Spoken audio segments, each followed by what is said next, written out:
गौतम बुद्ध की प्रेरक कहानी है हमें दुख कौन देता है।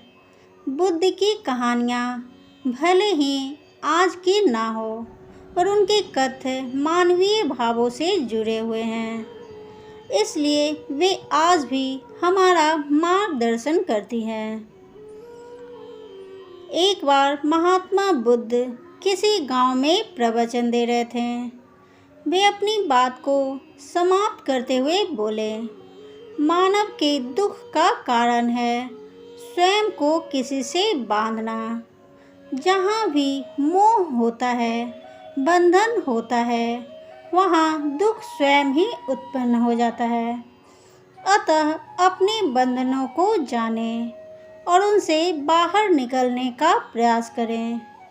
इसके बाद उन्होंने सभी लोगों को आशीर्वाद दिया और फिर अपने आश्रम को लौट आए। अगले दिन उनसे एक व्यक्ति मिलने आया। वह बुद्ध को दंडवत करता हुआ बोला, महात्मन, मैंने कल आपका उपदेश सुना। आपकी बातें मेरे हृदय में उतर गई हैं। मैंने अपने बंधनों को तोड़ दिया है, सारी मोह माया का त्याग कर दिया है। अब मैं आपकी शरण में आना चाहता हूँ। उस व्यक्ति की बातें सुनकर बुद्ध मुस्कुराए और धीरे से बोले, मुझे विस्तार से बताओ वत्स, तुमने कौन कौन से बंधन तोड़े और किसका मोह त्याग दिया है। वह व्यक्ति बोला, मेरे घर पर मेरे बूढ़े माता पिता और पत्नी है। मेरा एक छोटा बच्चा भी है।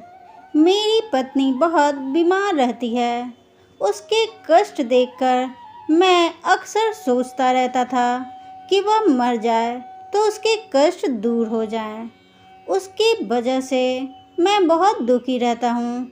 लेकिन कल जब मैंने आपका उपदेश सुना तो मेरी समझ में आ गया कि मेरे परिवार से मेरा बंधन ही मेरे दुखों का कारण है।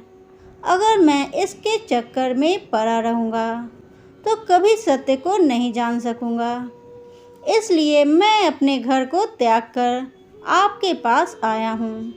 बुद्ध ने पूछा, क्या तुम सचमुच सभी बंधनों से मुक्त हो गए हो? देख लो, कहीं कोई बंधन तुम्हारे पीछे रह तो नहीं गया। वह व्यक्ति बोला, नहीं प्रभु, मैं अपने जीवन की सारी चीज़ों को पीछे छोड़ आया हूँ और अब आगे बढ़ना चाहता हूँ। बुद्ध ने कहा, अगर ऐसी बात है तो फिर ठीक है, आज तुम यहीं आश्रम में रुको। कल मैं तुम्हें बताऊंगा कि तुम्हें क्या करना है। बुद्ध ने अपने एक शिष्य की ओर इशारा किया। शिष्य ने उसे आश्रम के अतिथि कक्ष में पहुंचा दिया। वह व्यक्ति उत्सुकता पूर्वक आश्रम की गतिविधियां देखता रहा। उन्हें देखकर वह बहुत प्रसन्न हुआ और अपने सौभाग्य पर इतराता रहा। अगले दिन बुद्ध ने उस व्यक्ति को एक कार्य सौंपते हुए कहा, तुम्हें पूर्व की दिशा में जाना है। वहाँ पर तुम्हें एक गांव मिलेगा। गांव के बाहर ही एक साधिका का घर है। वह तुम्हें कोई वस्तु देगी। उसे लेकर तुम्हें वापस मेरे पास आना है। वह व्यक्ति पूर्व दिशा की ओर चल पड़ा। गर्मी का मौसम था। कुछ ही देर में वह पसीने से तरबतर हो गया। उसे प्यास भी सताने लगी। वह सोचने लगा कि अगर इस समय मैं अपने घर पर होता तो इस तरह गर्मी में पसीना नहीं बहाना पड़ता। कुछ दूर और चलने पर उसे भूख भी सताने लगी, पर वह एक सुनसान और बंजर रास्ता था। आसपास ना तो कोई पेड़ था और ना ही पोखर तालाब। वह पुनः सोचने लगा कि अगर मैं इस समय अपने घर पर होता तो अपनी पत्नी के हाथ का बना स्वादिष्ट भोजन कर रहा होता। पता नहीं क्यों बुद्ध ने मुझे गर्मी में इतनी दूर भेज दिया। काफ़ी देर तक चलने के बाद वह व्यक्ति गांव में जा पहुंचा। गांव के बाहर ही एक घर बना हुआ था। उसने दरवाजे के पास पहुंचकर उसे धीरे से खटखटाया। दरवाजे को एक साधिका ने खोला। उसके चेहरे पर एक अद्भुत तेज था। वह व्यक्ति उसे देखकर मंत्रमुग्ध हो गया।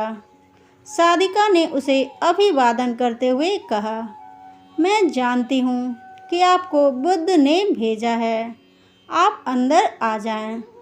वह व्यक्ति घर के अंदर चला गया।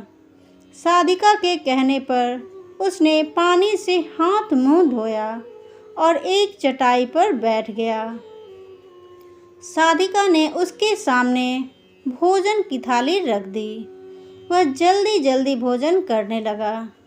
अचानक उस व्यक्ति की नज़र साधिका के पैरों पर पड़ी। उसके पैर बहुत सुंदर थे। वह उन्हें देखता ही रह गया।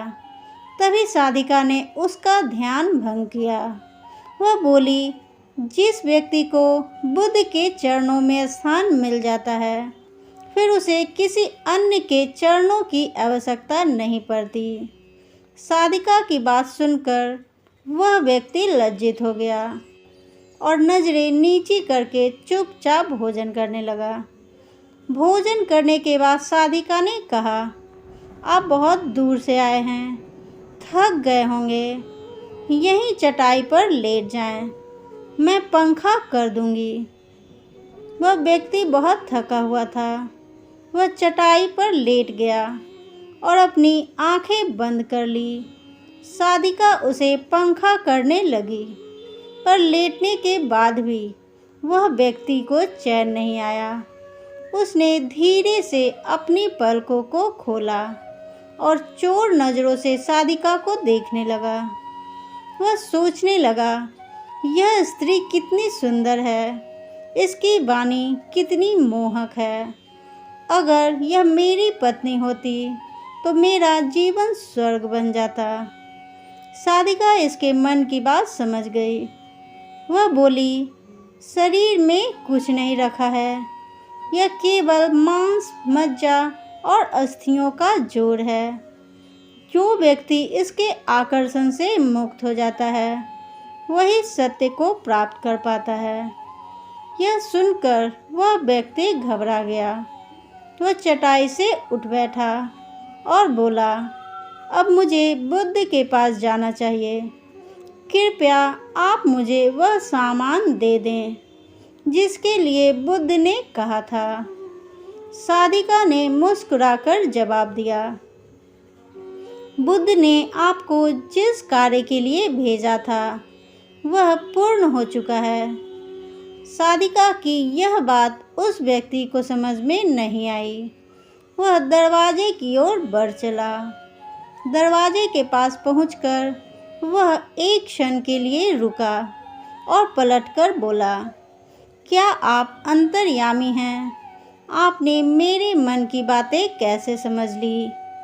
वह स्त्री मुस्कुराते हुए बोली, बुद्ध की कृपा से मैं मोह माया से ऊपर उठ चुकी हूँ, इसलिए भावनाओं से निर्लिप्त हूँ और किसी के चेहरे को देखकर उसके मन में उठने वाले विचारों को समझ लेती हूँ। उसकी बातें सुनकर वह व्यक्ति एक बार पुनः लज्जित हुआ और सोचने लगा कि जिस स्त्री ने सच्चे मन से मेरा सत्कार किया, मैं उसके बारे में क्या क्या सोचता रहा। उसके बाद वह बुद्ध के आश्रम की ओर लौट पड़ा। आश्रम में पहुंचकर वह व्यक्ति बुद्ध के चरणों में गिर पड़ा और बोला, महात्मन, मुझे क्षमा कर दें, मैं बड़ा पापी हूँ। उसकी बात सुनकर बुद्ध मुस्कुराए और बोले, मैंने तुम्हें साधिका के पास इसलिए भेजा था ताकि तुम अपने आप को देख सको। अब मुझे बताओ, क्या तुम सचमुच मोह और बंधन को त्याग चुके हो? वह व्यक्ति कुछ नहीं बोला। वह नजरें नीची किए चुपचाप खड़ा रहा। बुद्ध ने कहा, बाहरी बंधन और मोह को त्यागने से हम बंधन मुक्त नहीं होते। दरअसल बंधन और मोह हमारे भीतर होता है। तुमने परिवार को छोड़ दिया और सोचा कि मैं बंधन मुक्त हो गया, लेकिन जैसे ही तुम्हें अवसर मिला, तुम्हारे भीतर का मोह जाग उठा और इसी वजह से आज तुम अपने आप को पापी समझ रहे हो। मुझे क्षमा कर दें प्रभु। उस व्यक्ति ने अपने हाथ जोड़ दिए। फिर वह धीरे से बोला, आप सही कह रहे हैं। मैं केवल अपनी पत्नी से पीछा छुड़ाना चाहता था। वह बहुत बीमार रहती है। 1 वर्ष से हमारे बीच संबंध भी नहीं बन पाए। मैं कुछ ज़्यादा कमाता भी नहीं हूँ, इसलिए मैं अपने परिवार के दायित्वों का निर्वाह भी ठीक ढंग से नहीं कर पा रहा हूँ। शायद इसलिए मैं अपने परिवार से पीछा छुड़ाना चाहता था, पर अब मैं समझ गया हूँ, मेरा परिवार ही मेरा सत्य है और उसके दायित्वों का निर्वहन ही असली कर्म है। बुद्ध बोले, मैं जो कुछ भी कहता हूँ वह अपने अनुभव के आधार पर कहता हूँ। लोग मेरी बातों को सुनते तो हैं, पर वे अपने स्वार्थ के अनुसार ही उसका अर्थ ग्रहण करते हैं। इसलिए मोह, माया, कामना, इच्छा, वासना, क्रोध को लोग बाहर की ओर खोजते हैं, जबकि यह हमारे भीतर ही है। हम दूसरों को देखकर तरह तरह की कामना करने लगते हैं। कामना से इच्छा जन्म लेती है, इच्छा से वासना पैदा होती है और वासना की पूर्ति न होने पर क्रोध उत्पन्न होता है। यह सब एक दूसरे से जुड़े हुए हैं। क्रोध के लिए हम सदैव दूसरे को जिम्मेदार ठहराते हैं, जबकि क्रोध का स्रोत हमारे भीतर है। तुम चाहोगे तो क्रोध आएगा, तुम चाहोगे तो क्रोध नहीं आएगा। इसी तरह बंधन बाहर नहीं होते, हमारे मन में होते हैं। हम मन से ही किसी से बंध जाते हैं और मन के कारण ही हम दुख पाते हैं। लेकिन जो व्यक्ति इन बातों की गहराई तक पहुंच जाता है, वह दुखों से हमेशा हमेशा के लिए मुक्त हो जाता है। दोस्तों, हमें उम्मीद है कि आपको बुद्ध की ये कहानी हमें दुख कौन देता है पसंद आई होगी। यदि आपको बुद्ध की कहानियों में रुचि है तो मेरे चैनल को भी सब्सक्राइब करें, अपने दोस्तों के साथ शेयर करें।